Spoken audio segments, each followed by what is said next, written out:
নমস্কাৰ। এই মুহূৰ্তত আহি পৰিছে কেইবাটাও গুৰুত্বপূৰ্ণ খবৰ আৰু এনে ধৰণৰ খবৰসমূহ নিতৌ পাবলৈ চেনেলটো ছাবস্ক্ৰাইব কৰি ভিডিঅ'টোত এটা লাইক কৰি দিবলৈ নাপাহৰিব। তেনে বলক খবৰকেইটা আৰম্ভ কৰোঁ। দৰ্শকসকল, আজি ৰাতিপুৱাৰ প্ৰথমটো খবৰ। হাট বজাৰত এতিয়া মহলদাৰে সংগ্ৰহ কৰিব নোৱাৰিব কৰ। বজাৰৰ শুদ্ধ বিক্ৰেতাই দিব নালাগে এতিয়া কৰ।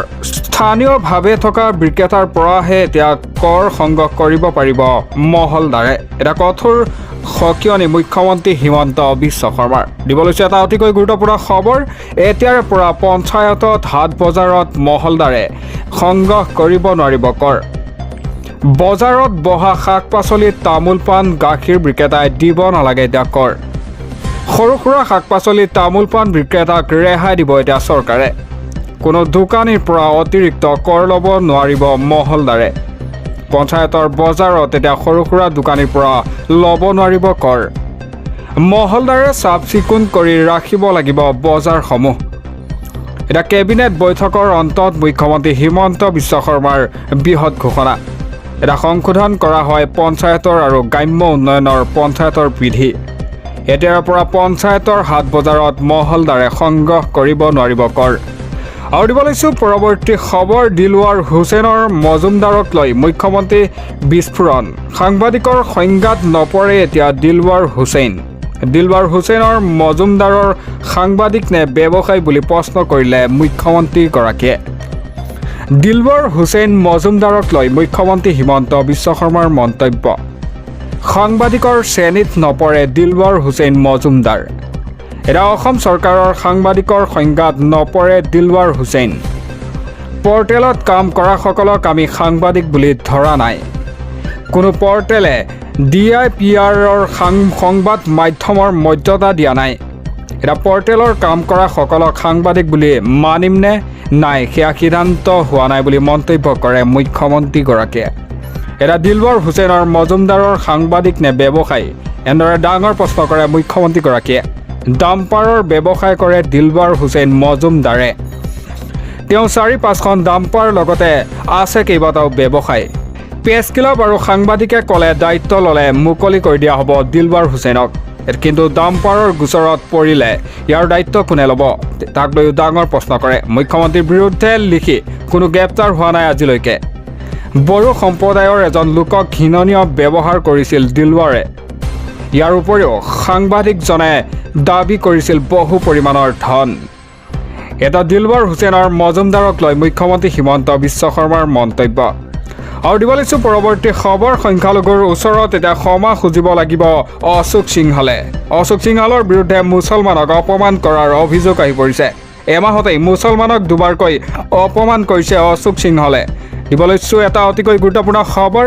অশোক সিংহলৰ সাম্প্ৰদায়িক মন্তব্যক লৈ ৰাজ্যজুৰি বিতৰ্ক।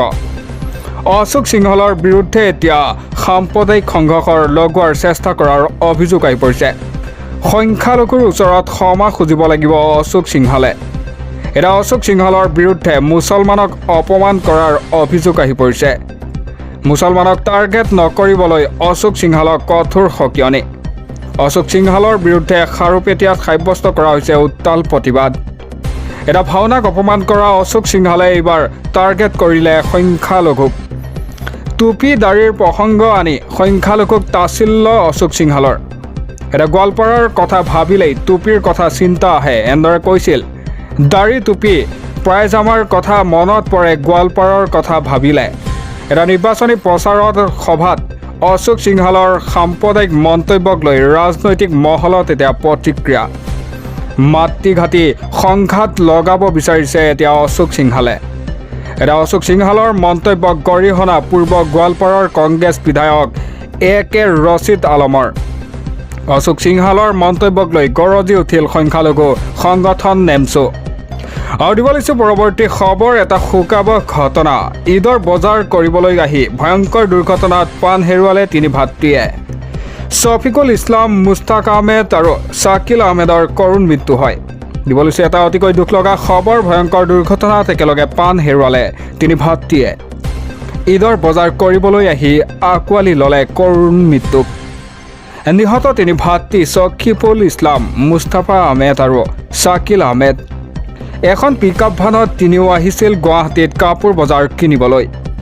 মৰিগাঁৱৰ পৰা আহি থাকোঁতে আধা বাটতে দুৰ্ঘটনাত পতিত হয়। এটা সোণাপুৰ যোগদলত তিনি ভাতৃয়ে আঁকোৱালি ল'লে কৰুণ মৃত্যুক।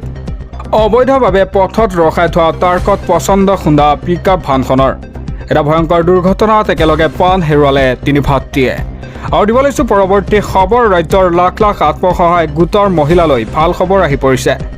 প্ৰকাশ পালে 126টা সমষ্টিৰ আত্মসহায়ক গোটৰ তালিকা। এটা চৰকাৰে সাজু কৰা তালিকাৰ নাম আছেনে নাই শীঘ্ৰেই কৰক পৰীক্ষা। 1 এপ্ৰিলত লাখ লাখ মহিলাৰ একাউণ্টত সোমাব ধন। দিব লৈছে এটা অতিকৈ গুৰুত্বপূৰ্ণ খবৰ, এটা ভাল খবৰ। ৰাজ্যৰ আত্মসহায়ক গোটৰ মহিলালৈ ভাল খবৰ আহি পৰিছে। সাজু হ'ল আত্মসহায়ক গোটৰ মহিলাৰ তালিকা। ৰাজ্যৰ লাখ লাখ মহিলালৈ আহিল এটা ডাঙৰ খবৰ। প্ৰকাশ পালে 126টা সমষ্টিৰ আত্মসহায়ক গোটৰ মহিলাৰ তালিকা। এটা মুখ্যমন্ত্ৰীৰ ঘোষণাৰ পিছতেই মহিলাসকলে লাভ কৰিব ধন। এটা তালিকাত আপোনাৰ গোটৰ নাম আছেনে নাই শীঘ্ৰেই কৰক পৰীক্ষা। 1 এপ্ৰিলত লাখ লাখ মহিলাৰ একাউণ্টত সোমাব 10,000কৈ টকা। এটা চৰকাৰে প্ৰকাশ কৰিলে ৰাজ্যৰ লাখপতি বাইদেউৰ তালিকা। তালিকাত নাম থকা আত্মসহায়ক গোটে লাভ কৰিব এতিয়া 1 লাখকৈ টকা। মুখ্যমন্ত্ৰী মহিলা উদ্যমিতা অভিযান আঁচনিৰ অধীনত লাভ কৰিব এই ধন। এটা প্ৰতিগৰাকী মহিলাই লাভ কৰিব 10,000কৈ টকা। আৰু দিব লৈছোঁ পৰৱৰ্তী খবৰ। বিজেপিৰ প্ৰাক্তন সাংসদৰ ঘৰত ঘটিল ভয়ংকৰ ঘটনা। আৰক্ষীৰ উপস্থিতিতে ঘৰলৈ দুৰ্বৃত্তৰ বোমা নিক্ষেপ, চলালে এতিয়া ধাৰাসাৰ গুলী। দিব লৈছোঁ এটা ব্ৰেকিং নিউজ। পশ্চিমবংগত বিজেপিৰ প্ৰাক্তন সাংসদৰ ঘৰত আক্ৰমণ দুৰ্বৃত্তৰ। প্ৰাক্তন সাংসদ অৰ্জুন সিঙৰ ঘৰলৈ বোমাৰ নিক্ষেপ, ধাৰাসাৰ গুলী বৰ্ষণ। নিশা প্ৰায় 10:30 প্ৰাক্তন সাংসদজনৰ ঘৰত এই আক্ৰমণৰ ঘটনা সংঘটিত হয়। 24 পৰগনা জিলাৰ ভাটপাৰাত থকা ঘৰৰ অৰ্তকীৰ্তে আক্ৰমণ কৰে দুৰ্বৃত্তই। কেইবাজনীয়া দুৰ্বৃত্তৰ দলটোৰ আক্ৰমণত এজন যুৱকক আহত হোৱাৰ তথ্য আহি পৰিছে। এটা আৰক্ষীৰ উপস্থিতিতে বোমাৰ নিক্ষেপ, গুলীবৰ্ষণৰ ঘটনা। দুৰ্বৃত্তক প্ৰতিহত কৰিবলৈ আৰক্ষীয়ে ব্যৱস্থা নোলোৱাৰ অভিযোগ এতিয়া বিজেপিৰ নেতাজনৰ। এতিয়া পশ্চিমবংগত বিজেপিৰ প্ৰাক্তন সাংসদৰ ঘৰত আক্ৰমণৰ দুৰ্বৃত্তৰ। আৰু দিব লৈছোঁ পৰৱৰ্তী খবৰ। 32 লাখ সংখ্যালঘু লোকক সহায় কৰিব এতিয়া বিজেপিয়ে। ঈদ উপলক্ষে আৰ্থিকভাৱে দুৰ্বল মুছলমানৰ ঘৰলৈ গৈ বিজেপি কৰ্মীয়ে দিব সাহায্য। 32,000 মছজিদৰ সৈতেও যোগাযোগ কৰিব বিজেপিয়ে। এটা বিজেপিয়ে আৰম্ভ কৰিছে সৌগাতি মুৰ্দি অভিযান। দিব লৈছে এটা অতিকৈ ভাল খবৰ। ৰমজান মাহত এতিয়া লাখ লাখ সংখ্যালঘুক সহায় কৰিব বিজেপিয়ে। 32 লাখ মুছলমানক ঈদ উপলক্ষে বিজেপিয়ে দিব খাদ্য আৰু বস্ত্ৰ সামগ্ৰী। লাখ লাখ মুছলমানৰ ঘৰলৈ গৈ বিজেপি কৰ্মীয়ে দিব আৰ্থিক সাহায্য। লগতে 32,000 মছজিদৰ সৈতে যোগাযোগ কৰিব বিজেপি কৰ্মীয়ে। ঈদ উপলক্ষে আৰ্থিকভাৱে দুৰ্বল মুছলিম পৰিয়ালক সহায় কৰিব এতিয়া বিজেপি চৰকাৰে। মঙলবাৰৰ পৰা বিজেপিয়ে আৰম্ভ কৰিছে সৌগাতি মোদী কাৰ্যসূচী। এটা বিহাৰ বিধানসভা নিৰ্বাচনৰ পূৰ্বে বিজেপিৰ এই নতুন অভিযান। 32,000 বিজেপিৰ সংখ্যালঘু মৰ্চাৰ কৰ্মীয়ে উপহাৰ প্ৰদান কৰিব সংখ্যালঘুক।